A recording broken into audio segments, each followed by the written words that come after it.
I went there again the next morning, as promised. Sir Belgique was... Well, anyway, I looked for the letter. Hold it! Man, we're getting a lot of new stuff in this. We've had a new... This has been a long testimony, actually. We've had a new piece of testimony, and we've had a new piece of evidence now. Ah, that's right, I took it! From the crime scene! Everyone's stealing everything from these crime scenes. Do you not realise that printing evidence from a crime scene is itself a crime worthy of a severe punishment? Enthusiastic! Well, it might be a crime, sure, but just look at the witch's defender. He's got to defend a witch, using any dirty tricks at his disposal. Whatever. It's the same for me, you know. I'm a courier, so come rain or shine, I've got to deliver. Where there's mail, there's mailer. I was so inspired by the young lady's spirit that I kind of just had to help. Although inspired by her dedication, he betrayed a lack of concentration. I'll give you that rhyme as well. You can have that one as well. 3 in a row. Bertley's actually doing okay. He's still terrible though. It's entirely my fault that it came to that. Had I only been at the residence then. Blog. Real without notifying the knights at the time. Then that guy went out like a light on the couch. I got a little scared, so I left as soon as I found the letter. Hold it! Hold the phone. How many freaking statements are there in this testimony? He went out like a light. He was helping me look for the letter, and then it happened, out of the blue. He just passed out. The rascal! He collapsed, and his eyes rolled back. He wouldn't move. That doesn't sound like sleeping. That sounds like he was drugged. It almost sounds like he died. No such look, unfortunately. That horrible sound. He was grazing his teeth. I thought my ears would explode. Yep, not sure what came over me. Never have to be before sleeping like that. You know, I didn't just fall asleep. More like I sort of blacked out, I guess. No idea why. Oh, you guys, what do you think? Any ideas? I think it bears no relevance. And there you have my honest answer. I know what it means. And I think it's good I wasn't there. But the question is, why did he black out like that? I have evidences! Your Honour, I might have a clue as to why the witness suddenly lost consciousness. You do? Really? Do you work it out, Bluey? If that's the case, may the defence present some evidence. Which piece of evidence shows this? Blah blah blah blah blah blah blah blah blah. The tomato juice. Take that. Take that. Mister, I believe the reason you might have lost consciousness at the crime scene is tied to a certain piece of evidence. Wasn't it just because, you know, I had a bit too much fun on that before? Well, that's part of it. That's part of the reason. It was because of this. The tomato juice. You passed out right after drinking this juice. Therefore, it's not unreasonable to assume there's a direct connection between the two. Boom! Tomato juice does not make people fall unconscious, Sir Blue Knight. Gee, I wonder who could have had access to put something in the tomato juice. I wonder... That's why something must have been added to the contents of that bottle. Something like a soporific. You mean sleep medicine? And if a soporific was mixed in with the tomato juice, that means Sir Belgique would have been unconscious at the time he was assailed. Oh! Oh! I know this one! Me! Judge! You're the judge! The sketch! Have another look! The red liquid trickling down from the victim's mouth is proof that Sir Belgique must have drank the tomato juice. Oh wow! I hadn't made that connection. The judge is now doing our job for us. Awesome! I had failed to consider this. Inquisitor Barnum, I bet you remember saying this to the court. Can you imagine anyone just sitting back and letting themselves be strangled? Clearly there should be evidence of a struggle. And since we haven't found any, that must mean the killer erased all traces of his fight from the crime scene. However, if the victim was unconscious when the assailant was strangling him, then the killer could have committed the crime through a smaller portal, big enough to put their arms through after all. Objection. Now maybe so, tell me this. How would the culprit have managed to obtain such a strong soporific? They work in a freaking... It's an alchemist's house. Ugh. It was very simple, and I think you've realised why. From the alchemist. That's right, an alchemist would no doubt have a wide array of various medicaments in their possession. And an apprentice would have little trouble stealing some of them from their study. Isn't that right, Miss Grail? Oh, we're getting close to the truth! How should I respond to that? I'm sorry to disappoint you, may perhaps be the best way to put it. What do you mean? Even though that juice bottle has been safely stored for the past 3 months, I'm positive it will be impossible to find a trace of that soporific now. We need crime labs! You wicked! Wait, Batman's on my side? That was kind of a confession, right? Unless you were just talking about the metaphorical soporific. She was pretending to be a boy. That's mighty suspicious to start with. Is she a witch? Burn the witch! What do you want, Mela? I love that white noise symbol after each time.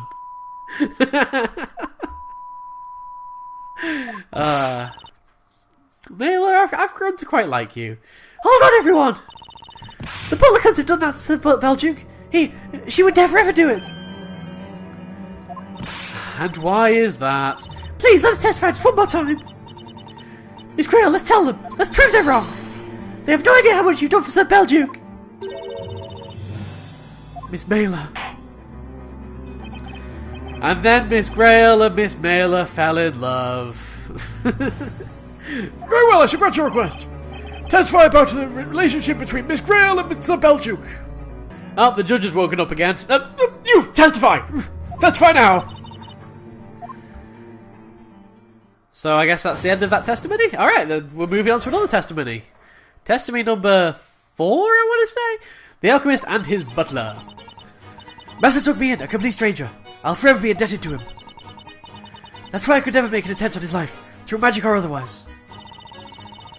Sir Belduke was a wonderful man. He's the one who recommended this line of work to me. And he's the one who told me about it.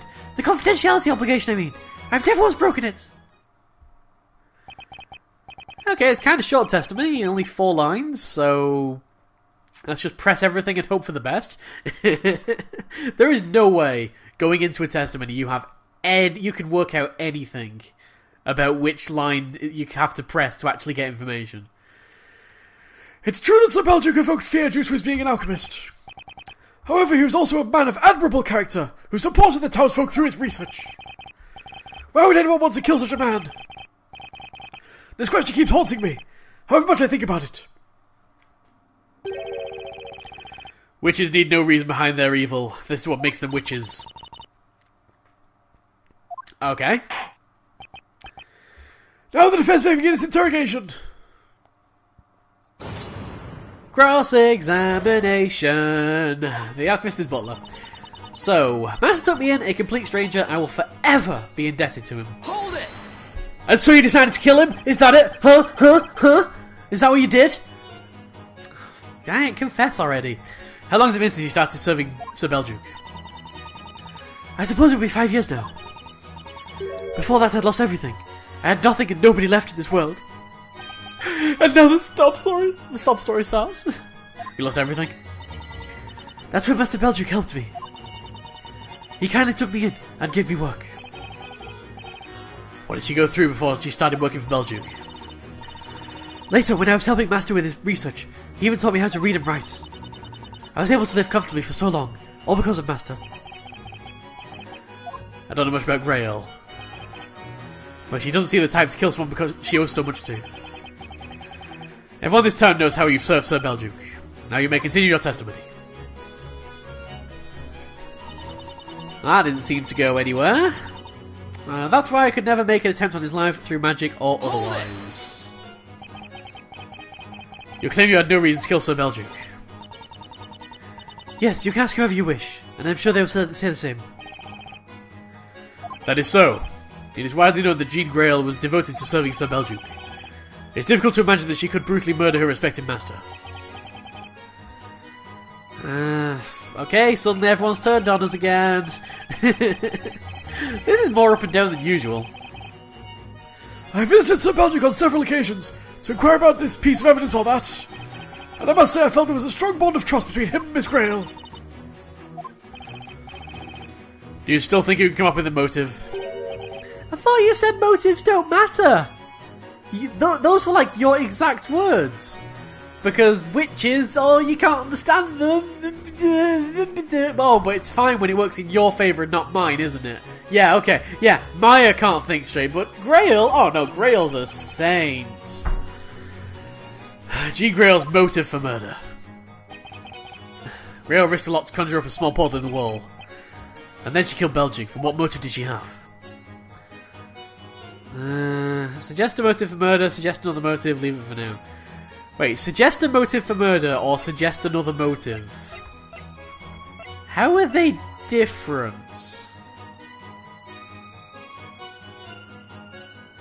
Do I have anything I can suggest? I understand, the defense will present evidence. Evidence to indicate Jean Grail's motive for murder. Precisely. The defense will now present evidence. Oh, I've kind of locked myself into something here. I kind of assumed that I'd have more chance to pick up information. Oh god, I'm gonna lose a life, I think. The wall behind the painting of the crime scene has been painted green. No. Floor plan. Okay, there's no motive for murder there.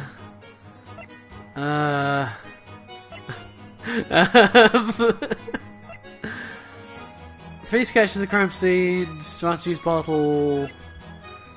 The blank letter? I mean, Grail did mention being taught to read and write.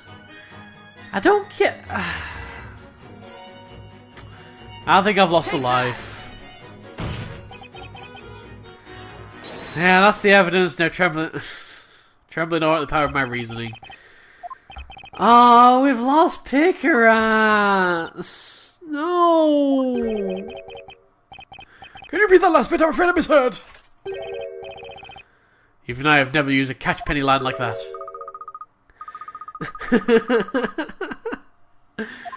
Yeah, this is such a generic response. Presenting that evidence was a big mistake. I didn't think before I chose to present evidence. And unfortunately you can't back out once you've got into that state. Dang it! Mr. Wright, I just thought of something! We might base our theory on a wrong assumption. What kind? Okay, well, thanks for that. I'm sure that will come in very helpful. Wrong assumption. I'll write that down. So Belgium was a wonderful man. He's the one who recommended this line of work to me. There must be something I can present there. Like, what was the difference between suggest a motive for murder and suggest another motive? That's really badly translated. You mean you became a courier because of Sir Belduke? That's right! I was also an orphan! I'd been stealing bread or apples or such from stalls and shops to survive. I was known far and wide amongst the traders in the shopping area. I was famous, or rather, infamous. Was she still infamous to Claire too? And one day, Miss Grail took me there. To Sir Belduke's residence, I mean. Sir Belduke helped me. He helped me to find a suitable job. And so you became a courier? Yes, see, I only have one real skill. I'm light-footed. At first I didn't take it seriously. The job, I mean, I didn't care about work. But then I realised it. That it's not so bad to be useful, you know, to other people. And then she had an epiphany. So I am a lot too, you see. Sir Belduke, I mean. Humph, what a heartwarming story. So, Grail started with the sob stories, and Mailer's now started with the heartwarming stories. I think the judge just wiped away with a tear with River's hood. The more you hear about Sir Belduke, the more obvious it will be that no one had any reason to want to kill him. Should have seemed that way. I'm wondering if suggestion of the motive means it would be a motive not for murder, but for something else? I don't know. And he's already told me about it. You can tell it's bothering me because it's just still on my mind.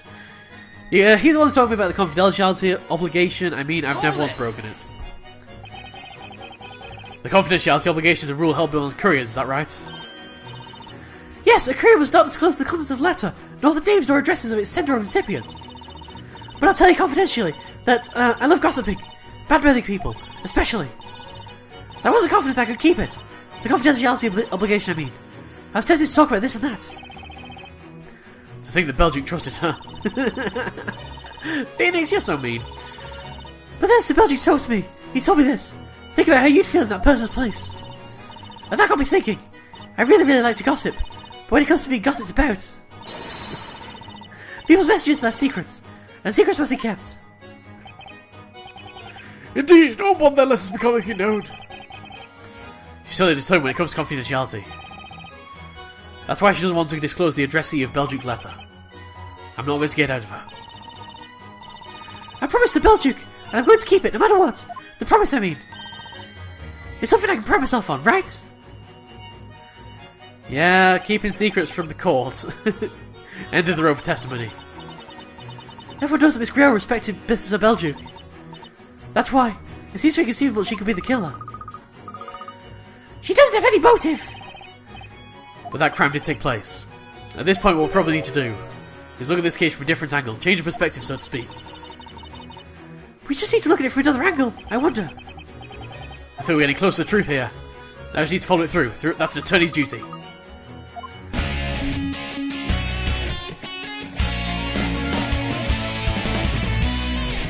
Although amateurs sometimes mistake prasiolite for amethyst.